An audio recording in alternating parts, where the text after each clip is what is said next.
We met on a Wednesday night.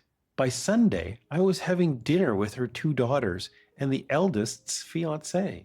And by Friday, all of our kids were out bowling together. Lightning fast.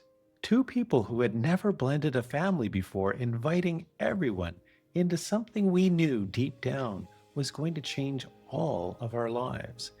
This is the story of how we introduced our kids to our soulmate and why we tried to not make blending families a big deal, even though we knew it was. This is Reframing Life, stories of love, loss, and what it means to be human. I'm Kent. This is episode 4 in a 20-part series, My Soulmate Named Adele, a true love story about finding your person later in life, losing them, and still choosing to live with an open heart. If you're joining mid-series, you're still in the right place. Every episode stands on its own. And tonight's is about kids, stepfamily, and the quiet way love can reshape a family. So here's how fast this happened. Adele and I met in person on a Wednesday night. 4 days later, on Sunday, I was pulling up to her place for dinner. I met her two daughters and her eldest's fiancé. Then, that Friday night, we decided to go all in. Her daughters, their partners, my sons, all of us together. Family bowling night. If you're thinking that sounds fast, you're right. It was lightning fast for us too. Neither Adele nor I had a clue how to blend a family. There was no manual, no checklist, but we did have one thing. We knew we were in this for the long haul. We already felt that level of certainty, so without ever really saying it out loud, we just ripped off the Band-Aid. The Friday after my first date with Adele, I told them I've met someone very important to me. And even as I said it, I felt that knot in my stomach because my boys had me to themselves exclusively for the past 4.5 years. I knew this would be a major change in our relationship. The last thing I ever wanted was to make them feel less important than they were to me. So I made myself a promise long before Adele. I would never bring anyone into my son's lives unless I was deeply confident it was going to last. With Adele, I had no doubts. The connection was that strong. It was clear to me, and I felt it in my bones that it was clear for her too. So I tried to be patient with my sons. Consistent with my language, I told them I didn't rush into any relationships. If I introduce you to someone, it's because I believe this is going to work. And still, as we walked into that bowling alley, all of our kids together, I knew I was asking a lot of them. Picture this: fluorescent lighting, the sound of pins crashing, rental shoes, and the smell of cheap pizza. And in the middle of all of it, two families cautiously orbiting each other. It wasn't dramatic, no fireworks, no big speeches. It was awkward, polite, and a little stiff at first. We bowled, we laughed, in small, safe ways. We kept it light. Adele and I didn't turn it into, tonight everything changes. We treated it like a regular night out that just happened to include all the most important people in our lives. And that was intentional. We knew, especially for the kids, that this was a big change. But we didn't want the pressure of this must become a perfect blended family on their shoulders. We wanted them to have room to breathe, to watch, to decide over time how they felt about us being together. Looking back, there are a few things Adele and I did and didn't do that made a big difference. First, we didn't force anything. We didn't sit the kids down and say, okay, you're a blended family now. Everyone bond. We let them come to terms with it in their own way and in their own time. We tried to support them in the transition without scripting their feelings. With my sons, I even tried to bring some humor. Later, when I moved into Adele's, I joked, you've got to country house with your mom and a city house with your dad. I'm not sure if that actually helped them, but it was my way of saying this is different, but it doesn't have to be bad. Second, we paid close attention to how we treated each other. Adele and I had a deep respect for one another.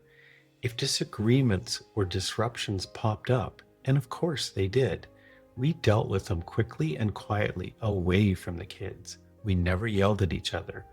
We never raised our voices, not just because of the kids, but because that's what we wanted in our relationship.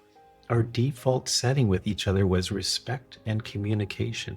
And I truly believe that how we were together became the real story the kids were watching. Here's the reframe for me. We thought the big challenge would be blending our families, but in the end, blending wasn't the headline. The headline was, how do we treat each other? How do we treat our kids, mine, hers, and eventually our grandkids? The labels, step this, blended that, never felt like they fit. Yes, technically I was a stepdad, but I almost never use the word when I talk about Adele's daughters. It just doesn't feel warranted or appropriate. They're distinct, wonderful souls, each contributing to the world in their own way. I'm honored to have a place in their lives and in their families' lives. And that's what stuck. Not the speed of that first week, not the bowling night, but the ongoing everyday choice to show up with respect, patience, and love. There was one more layer that made all of this even richer. Grandkids. Adele and I knew we were never going to have children together. That was a clear personal choice and the right one for our kids. But we did get to share something beautiful. Her grandchildren. We got engaged about 6 months after we met, before we officially moved in together. However, we didn't get married for 2 years though, because one of our kids already had been engaged before we met. We didn't want our wedding to overshadow theirs, and that delay gave us a gift. Shortly after we were married, we welcomed our first grandchild together. To be there side by side as Adele held that baby, to watch her become Grammy, was pure joy. Later, I would get to experience that with one of my sons as well, and I finally began to understand the depth of love that she felt for her grandchildren. We went all in: nursery, toys, clothes, accessories. Adele even gave up her 2-door sports car she loved so she could fit a car seat in the back. Don't worry, a year later we made sure she had a newer version of the sports car so she could switch between grandma mode and sporty Adele mode. She had chosen her grandparent name early. Grammy. No, not the award. Just her word for the kind of grandmother she wanted to be. Our granddaughter, though, had other plans. She couldn't quite say Grammy. So for the first couple of years, Adele became Danny, and it was perfect. Those weekends when we'd kidnap the grandkids, bring them home, and be mistaken for parents because we were in our early 40s, that was the closest we would ever come to being parents together. And it felt like icing on an already beautiful cake. If you're watching this and you're in the middle of blending families or scared to even start, here's what I'd offer. It's less about the perfect strategy and more about the daily example. Your kids are watching how you treat each other, how you disagree, how you repair. They're not just learning what love looks like, they're learning what love feels like in a family. We didn't make blending our families the main story. We made how we loved each other and them the story. And over time, that was enough.